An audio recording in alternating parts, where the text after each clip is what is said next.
Aujourd'hui, on va parler du fait qu'être belle, c'est un privilège, mais c'est aussi une malédiction. On nous vend le fait que la beauté ouvre toutes les portes. Pourtant, à mon expérience et ce que j'ai vu dehors, les femmes qui sont belles, c'est celles qui sont le plus critiquées, jugées et même méprisées par les autres. Dans cette vidéo, on va analyser ensemble pourquoi la beauté peut parfois... La première fois que tu vois ma tête, mon nom c'est Jessica Thompson. Ici, on parle féminité, mode, motivation et beauté. Donc en gros, tout ce qui peut t'aider à devenir la meilleure version de toi-même. Donc n'hésite pas à t'abonner et à activer la cloche de notification pour ne rien manquer. Genre, vous aimez mon pairing de bijoux aujourd'hui? Butterfly, papillon, papillon, j'ai ressenti les papillons. Mon premier point, c'est le fait que la beauté, ça fascine, mais en fait, ça dérange. Quand tu es belle, beau, tu vas naturellement attirer de l'attention. On le sait, les belles femmes reçoivent plus de compliments, les belles femmes ont aussi du coup plus de regards, ce qui peut créer en fait de l'insécurité chez les gens autour. Donc je suis sûre que de ton côté là, avec ce que tu dis mais attends mais où est le problème? C'est trop bien. En tant que femme belle, tu attires plus d'attention, t'as plus de compliments, c'est trop bien. Mais en fait, faut juste te dire que quand t'es une femme belle, tu peux pas te balader dans la rue tranquillement, hein. Vraiment abandonne. Si jamais abandonne, même si t'es en training, genre abandonne. Et encore, moi je dis ça du point de vue d'une femme qui habite en Suisse, hein. Moi je vous plains, vous les Françaises là qui habitez dans des Paris, dans des Marseille là.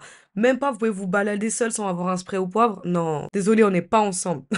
Moi je peux me balader le soir toute seule sans avoir trop peur. Trop, sans trop avoir peur quand même. J'avoue, si je suis vraiment toute seule et que d'un coup il y a un monsieur comme ça qui passe, j'avoue, je tremble. Ça, je pense que c'est vraiment universel. Et en fait, le problème, c'est que la beauté, elle est souvent vue comme non méritée. C'est un avantage que toi, t'as qui est non mérité, en fait, apparemment. Toi, t'as une manière de venir un petit peu apprêter, t'as une manière d'avoir fait tes cheveux, on va te regarder mal. Voilà, c'est dans le monde dans lequel on vit, en fait. Ensuite, là-dedans, on peut aussi parler de la jalousie féminine et de la compétition. Je te laisse cliquer sur les i des, je crois, même 2 vidéos qui vont s'afficher, pour si tu veux, si t'es intéressé par plus de détails sur ça. Sache que certaines femmes, en fait, elles vont projeter leurs propres insécurités sur toi. Imagine-toi, t'es là, t'es en train de te casser la tête à la salle pour avoir des grosses fesses. Bon, tu te rends compte qu'en fait, il y a une meuf là à côté, elle fait rien du tout, elle mange comme un porc, elle a quand même des grosses fesses. Bon, du coup, il y a une partie de toi qui va là. Et malheureusement, ça, c'est quelque chose qui peut arriver même en amitié. Donc là-dedans, pour moi, ce qui est aussi important pour toi, c'est que tu choisisses correctement ton entourage, n'est-ce pas? Cette compétition, en fait, féminine que je dis entre les femmes, elle est inconsciente. Et c'est seulement les femmes qui arrivent à se rendre compte de cette compétition qu'il y a pour la validation des hommes, pour la validation justement, la validation et l'attention masculine. Je pense que c'est biologique, c'est pur. C'est juste le fait que voilà, la femme qui plaît le plus sera celle qui aura le plus de chances de se reproduire. Je pense que c'est vraiment purement biologique et j'ai l'impression qu'on oublie souvent qu'on est des animaux. Voilà. Soyons honnêtes, les humains, on aime trop faire genre on est quelqu'un et en fait de base on est que des animaux, on est un mélange de tout ce qui est sur la planète. Bref, donc c'est normal qu'une femme qui plaise le plus qui suscite la haine de la part d'autres femmes. Si je voulais donner un exemple, je trouvais pour un peu illustrer ça, je voulais vous donner un exemple de quelqu'un qui est assez connu, c'est un exemple de Lena Situation. Donc Lena Mafouf, je pense que vous la connaissez mieux sous le nom de Lena Situation, c'est une influenceuse en fait qui est française et qui a un succès fulgurant. Ouais, j'explique ça juste pour les gens qui vivent dans une cave et qui la connaissent pas. Mais malgré en fait son parcours, parce que pour moi c'est quand même quelqu'un qui a taffé, hein. Je pense que si vous remontez dans ses premières vidéos, vous voyez qu'en fait elle est là à enchaîner des jobs. En fait, elle a souvent été attaquée en fait pour son apparence et en fait beaucoup de gens ne vont juger qu'elle mérite pas ce qu'elle a. Lena Situation, je sais pas si vous savez mais elle reçoit une vague de haine tout le temps, en fait, si jamais elle se fait, mais et elle reçoit des commentaires haineux, mais constamment. Pour moi, c'est l'exemple parce que pour moi, je trouve de l'extérieur, en tout cas de mon côté, pour moi, c'est une femme qui est très très belle. Et justement, vu qu'elle est très belle et puis elle a du succès, elle prend cher. Elle prend cher. Les gens n'aiment pas les femmes belles qui réussissent. On n'aime pas cette... Pour eux, en fait, pour eux, c'est trop facile. Par exemple, voilà, quand elle a acheté son appartement, les gens lui disaient, ouais, mais tu fais que des vlogs. Comment ça se fait que tu peux te payer un appartement? C'est pas juste. La réussite d'une femme qui est belle, c'est toujours perçu comme injustifié.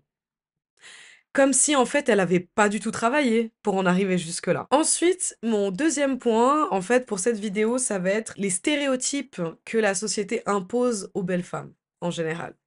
Là, je vais me concentrer vraiment sur les femmes, les hommes, je sais que c'est un autre combat, et je peux pas parler à la place des hommes beaux, je ne suis pas un homme beau. Voilà, simplement. Logiquement, on est bien d'accord que quand tu prends dans l'esprit sociétal, on va dire ça comme ça, être belle, c'est être superficielle.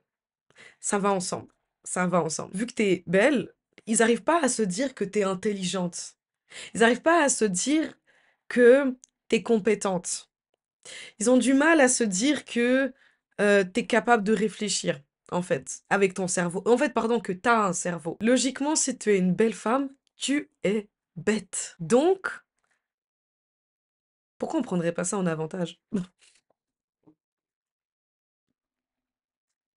Prenons ça en avantage. Aussi, si tu es belle, tu auras tout de suite aussi cette espèce de stéréotype de la meuf bimbo.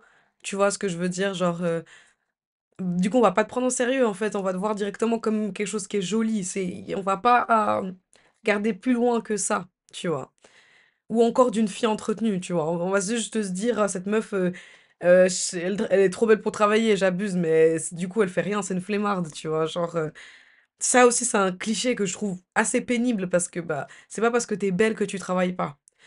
Et surtout quand t'es là à te donner et tout, les gens ils partent du principe que t'es entretenu et que tu fais rien, que t'as la flemme.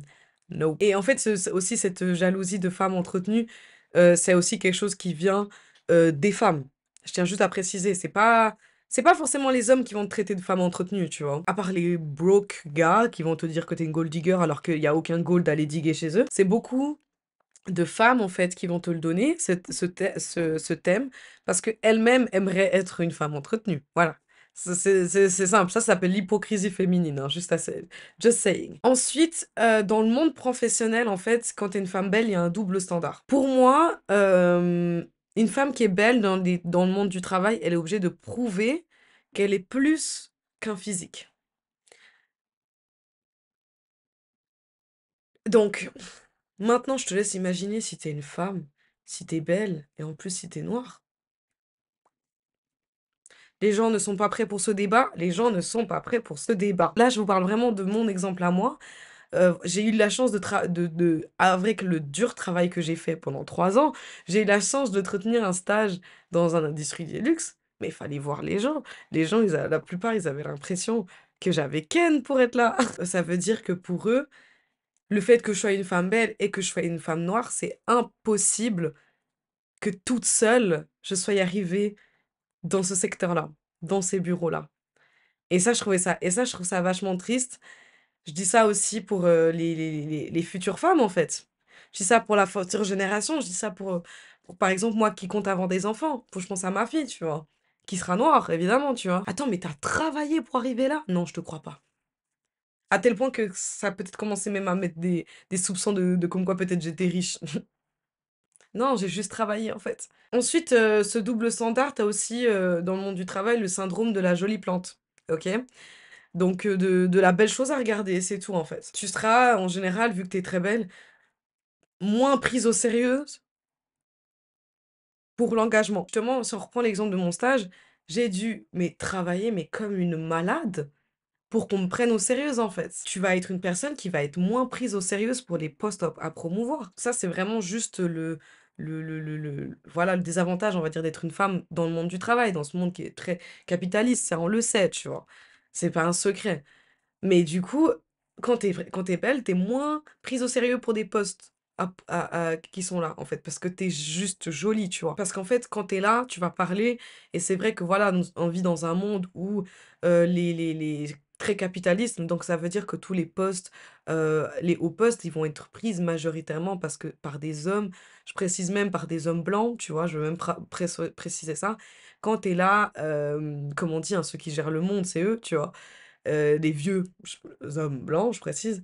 Et du coup, en fait, quand tu es là à essayer de donner ton point et à essayer d'être sérieuse avec quelqu'un et à essayer de parler justement avec des supérieurs ou des choses comme ça, bah toi, on va pas te prendre au sérieux parce qu'en fait, on voit juste ta beauté, en fait. T'es là, mais t'es jolie, qu'est-ce que t'as à nous dire, toi? En plus, si tu viens trop belle à apprêtée et féminine, waouh! Tu vas avoir des phrases, mais autant de meufs, hein, que d'hommes qui vont te dire: ah mais moi je pourrais pas, prendre autant de temps, pour moi et tout, je pourrais pas prendre soin autant de moi». Ça se voit MDR, ça se voit. Du coup, là, comme exemple, je voulais vous donner un exemple de Kylie Jenner. Alors, là, parce que pour moi, je trouve un peu, et je trouve que c'est aussi un discours qui est partagé, par les femmes. Aussi, c'est pour ça que je trouve problématique. parce que pour moi, on devrait se soutenir, évidemment. Dans un monde de bisounours parfait où tout est réglé et qu'il y a pas de guerre, voilà. On devrait soutenir, sauf que vu qu'on vit pas dans ce monde-là, non, on soutient pas. Du coup, je voulais parler de elle, parce qu'en fait, pour moi, c'est quelqu'un de c'est la seule Kardashian que j'aime bien. C'est la seule Kardashian que je trouve inspirante, peu importe les gens, ils veulent toujours, pour descendre les femmes, ils veulent toujours parler de leur relation amoureuse. Moi, je m'en fous de qui elle a daté, je m'en fous c'est qui son baby daddy, je m'en fous de savoir c'est quoi ses attachements émotionnels ou quoi, ça ne m'intéresse pas parce que pour moi, une femme ne peut pas être que définie par son partenaire. Et ça, c'est le problème aussi que l'on vit, mais c'est pas grave. Du coup, tu peux cliquer sur le i. Il y a très longtemps, j'avais fait une vidéo qui parlait de elle, en fait. Elle est devenue milliardaire grâce à Kylie Cosmetics, donc ça, c'est quelque chose qu'on sait. C'est pas un secret. Mais en fait, pour moi, il y a beaucoup d'attaques et de critiques qui se font sur quoi? Sur son physique. Moi, ça me regarde pas si elle s'est fait retoucher, ok? Même si ça se voit, même si on le sait. Le seul problème que j'ai eu, peut-être, c'est le fait que peut-être elle a pas assumé tout de suite qu'elle avait fait de la chirurgie esthétique, mais mettez-vous à sa place, c'est une enfant qui a grandi par le biais de sa mère, hein, c'est même pas elle qui a choisi, hein. C'est une enfant qui a grandi sous le regard des gens. Donc c'est une enfant qui a grandi sous le regard de quelqu'un qu'on la connaît, puis elle avait pas beaucoup de lèvres, tu sais? Et du coup, tout le monde la taclait sur ça. Et donc oui, elle a commencé à faire de la chirurgie, et puis au début, elle a pas assumé. Là, elle a beaucoup d'attaques qui sont liées à son physique et à sa famille. En fait, bien que sa réussite, elle soit impressionnante, en fait, il y a beaucoup qui, remettent en question sa capacité de gérer, en fait, cette réussite qu'elle a, parce qu'en fait, elle bénéficie du nom des Kardashian. Elle bénéficie de l'argent peut-être qu'elle a gagné, mais c'est un argent qu'elle a gagné, qu'elle a économisé pendant tout le long qu'elle a fait Keep Up with the Kardashians et pendant juste de ses 10 ans jusqu'à ses 18 ans. Donc, pendant 8 ans, elle a taffé. Tu vois ce que je veux dire? Alors que nous, à 10 ans, je peux dire qu'on taffe pas. Bref, just saying. En fait, on va mettre l'accent sur tout ça plutôt que sur son propre travail de création, en fait. Pour moi, c'est dommage parce que je trouve qu'elle a été décrite comme quelqu'un qui a eu de la chance. Et puis, du coup, je pense que comme je le disais dans la vidéo, quand Forbes a annoncé que qu'elle était devenue la plus jeune milliardaire self-made, bah, les critiques, elles étaient en mode, comment ça, self-made? Elle a l'argent. Comme elle a des millions en héritage, comment ça, self-made? Mais les millions, elle était pas obligée de prendre. Regarde des robes, là. Enfin, vous voyez ce que je veux dire? C'est pas tous les Kardashians qui font quelque chose avec cet argent. C'est pas tous les Kardashians qui font un empire. Excuse-moi, mais Kourtney, elle fait quoi, Kourtney? À part être Kourtney Kardashian. Vous voyez ce que je veux dire? Et encore maintenant, elle est mariée à un mec qui ressemble à un crâne mexicain, là. Pour moi, le simple fait qu'elle soit jolie et qu'elle soit issue d'une famille célèbre, bah en fait, elle est aperçue comme quelqu'un qui ne mérite pas son succès. Voilà, c'était mon analyse sur Kylie Jenner. Donc mon troisième point, maintenant, ça va être l'hypersexualisation et l'envie de les rabaisser. Quand t'es belle, tu attires des critiques sur ton physique directement. Directement. T'as rien demandé, c'est les gens, ils vont critiquer ton physique, trouver les points mauvais ou les points bons, tu vois. Et surtout de la part d'autres femmes, tu vois. Parce qu'encore, voilà, j'entends les hommes, c'est des êtres visuels. S'ils te trouvent belle, bon, voilà, ton physique, ça va plaire aussi. Mais une femme qui va te trouver belle, elle va te tacler sur ton physique, si jamais. Elle va juger ton physique. Parce qu'elle te trouve plus belle qu'elle, tu vois. La femme belle, en général, c'est une femme qui va être en général sexualisée constamment. OK? Non-stop. Moi, j'ai travaillé dans des bureaux, je m'en rappelle, tu vois? Même quand elle le veut pas, elle va être sexualisée, mais directement. Et ce degré de sexualisation va être différente aussi par rapport aux ethnies. On sait depuis la nuit des temps que les femmes noires vont être celles qui sont le plus sexualisées sur la planète. Franchement, qui se rappelle, on était là à étudier nos culs. Tu comprends ce que je veux dire? Donc, je sais que c'est quelque chose qui est aussi très peut-être impactant peut-être pour mon point de vue à moi. Alors peut-être que je parle de mon point de vue à moi et je fais pas de généralité, mais contrairement aux autres femmes, il y a ça aussi en plus. Mais je pense que tu prends n'importe quelle femme belle, si elle a le malheur d'avoir des formes, elle va être sexualisée, mais directement. Et par rapport à ça, par exemple, ça peut aller aussi sur le fait de l'habillement. Parce qu'une femme qui est belle, si elle s'habille trop bien, mais je précise, elle s'habille bien. Je dis pas elle s'habille sexy. Je dis vraiment juste si elle s'habille bien, on va lui dire qu'elle cherche de l'attention ou on veut qu'on la regarde. Tu vois ce que je veux dire? Si c'est une femme belle, qu'elle a le malheur d'être belle. D'ailleurs, en fait, si tu une femme belle, t'as pas intérêt à savoir que t'es belle. Les femmes belles, les hommes vont te détester parce que tu sais que t'es belle. Et si tu t'habilles trop simple, on va te dire que tu fais exprès d'être discrète parce que tu veux qu'on parle de toi. Continuant là-dedans, en fait, t'as un double standard qui est très cruel. Ça veut dire qu'une femme qui est belle doit toujours se justifier 3 fois de qu'est-ce qu'elle fait, où elle va, pourquoi elle pense comme ça, et est-ce que c'est vrai et si elle ment pas. Une femme qui est belle, elle doit se justifier pour tout et n'importe quoi, si jamais. Alors qu'un homme qui est attrayant, on va juste lui dire qu'il est charmant. Alors qu'une femme qui est belle, on va lui demander est-ce que t'as refait ton visage? Est-ce que c'est tes faux cils? Est-ce que c'est tes cheveux? Non, en fait, ça, c'est peut-être parce qu'on est noir. Mais bref. Et ensuite, si on est belle et pas, si on est belle et on réussit, c'est seulement à cause de notre physique. Moi, j'ai combien de personnes qui m'ont dit, mais hommes et femmes, qui me disent des trucs en mode, oui, mais avec ta beauté. Avec ma beauté, quoi? La beauté ne paye pas les factures. Et puis, si elles échouent, c'est parce qu'elles ont que leur physique à offrir. C'est un double standard qui est super cruel à mon goût. Et pour exemple, pour illustrer ça, je vais prendre Margot Robbie. Voilà. Moi, je trouve que c'est le meilleur exemple qu'on pourrait donner. C'est une actrice qui est talentueuse à mon goût. Pour moi, c'est une femme aussi magnifique aussi à mon goût. Euh, Elle a été critiquée pour sa beauté, mais constamment. En fait, elle a dû souvent, je trouve, pour moi, prouver, surtout en interview ou des choses comme ça, qu'elle était plus qu'un joli visage, tu vois. Je sais pas si vous avez vu le film de The Wolf of Wall Street, si vous avez vu ce film, bah, elle a été beaucoup, son rôle a été beaucoup minimisé parce qu'en fait, on disait qu'elle servait que de, parce qu'en gros, elle servait juste de belle gosse, en fait, dans le film, tu vois. Et qu'elle devait peut-être se servir de son physique, en gros, tu vois, pour travailler, pour décrocher un rôle pareil. Et même après le succès de Barbie, beaucoup de gens qui ont douté avec son talent d'actrice, parce que bon, c'est facile de jouer la poupée quand t'es une poupée. Vous voyez ce que je veux dire? En fait, ce genre de critique, pour moi, ça montre qu'une femme belle, elle a pas le droit à l'erreur. Et elle doit sans cesse se prouver qu'elle est capable de faire bien plus que ce qu'on voit à la surface. Et ça, je trouve très difficile, c'est vraiment, je trouve, un double standard qui est cruel à mon goût. Ensuite, mon dernier point pour cette vidéo, ça va être comment gérer la jalousie et les critiques. La première étape, ma grande, ça va être de rester authentique et confiante. Oui, t'es belle. Ouais, t'es très belle. Mashallah, comme on dit. Mashallah plus, ok? T'es très très belle. Mais reste authentique, ça veut dire reste dans ta beauté. Ça veut dire qu'il faut que tu assumes ta beauté sans être arrogante. T'es pas obligé de faire la meuf qu'elle sait qu'elle est belle, mais tu sais que t'es belle. Tu comprends ce que je veux dire? Il faut un entre-deux. Et surtout pour avancer dans cette société. Parce que, surtout avec les hommes. Hein. Parce que les hommes, ils aiment pas que tu saches que t'es belle. Hein. Ouh là là, ils aiment pas ça. Sois humble. Et pense à toutes les autres femmes qui aimeraient être belles comme toi. Voilà, c'est bon, c'est dit, c'est dit. C'est dit. Et ensuite, ben, il faut que tu comprennes que la haine des personnes en face de toi, que ce soit un homme ou une femme, ok? Parce que quand t'es un homme, peut-être que vu que t'es une femme, on va te dire ah, mais t'as réussi parce que t'es une femme. Tu comprends ce que je veux dire? Donc, ces critiques-là, faut te dire que ça reflète souvent l'insécurité aussi de ces personnes-là. Ça n'a rien à voir avec toi. Ensuite, ça va être de t'entourer des bonnes personnes, ok? Donc, construire un cercle qui va valoriser ta personnalité, en fait, pas juste ton apparence. Parce que moi, je trouve que autant chez les hommes que chez les femmes, des fois tu peux euh, orbiter autour de gens qui vont être là juste pour ta beauté. Ça veut dire que des hommes vont rester autour de toi, par exemple, juste parce que t'es belle dans l'espoir de, tu penses, pouvoir croquer dans le gâteau.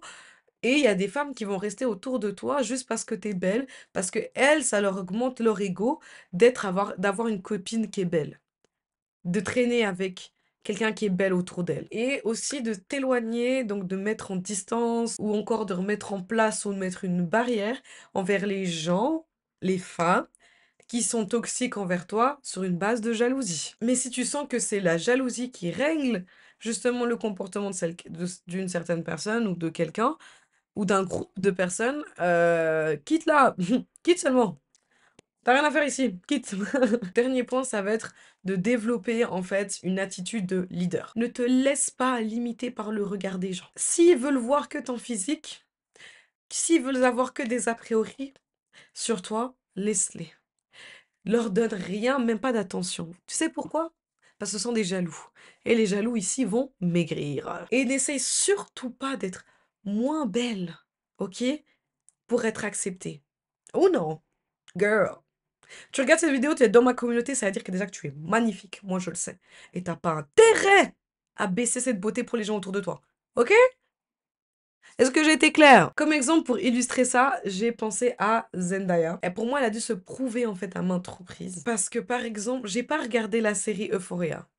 J'aimerais bien, mais en fait, c'est parce qu'elle est pas sur Netflix et je suis une grande femme. Si c'est pas sur Netflix, pour moi, ça n'existe pas. Et je sais qu'elle a reçu un Grammy pour justement son rôle dans Euphoria. Pourtant, dans son rôle dans Euphoria, c'est pas forcément celle qui va être la plus apprêtée. C'est ça le pire. Mais on lui dit qu'elle a été favorisée parce qu'elle a une belle apparence. Elle a eu le rôle grâce à son physique, elle est pas si talentueuse, bref, c'est toujours des choses comme ça. On a l'habitude, là je me répète limite. Conclusion, message final puissant, la beauté c'est pas un crime, ok? Mais ça peut être un défi en fait, contrairement à ce que les gens pensent. Et sache que l'important c'est pas comment les autres te voient, mais c'est comment toi tu te vois. Assumer ta beauté, c'est assumer ta force intérieure, ok? Et ne laisse jamais la peur du jugement t'empêcher d'être pleinement toi-même. Write it down! Dis-moi en commentaire, est-ce que tu as déjà reçu des critiques ou de la jalousie due à ton apparence? Comment t'as géré ça? Dis-moi tout, j'ai hâte de lire, peut-être que tu peux me donner encore des conseils. Si la vidéo elle t'a plu, n'hésite pas à t'abonner et à activer la cloche des notifications pour ne rien manquer. Tu peux laisser un like ou encore commenter, te balader sur ma chaîne pour trouver des sujets un peu pareils. Et sur ce, moi je te retrouve dans une de ces vidéos là. Allez, bye!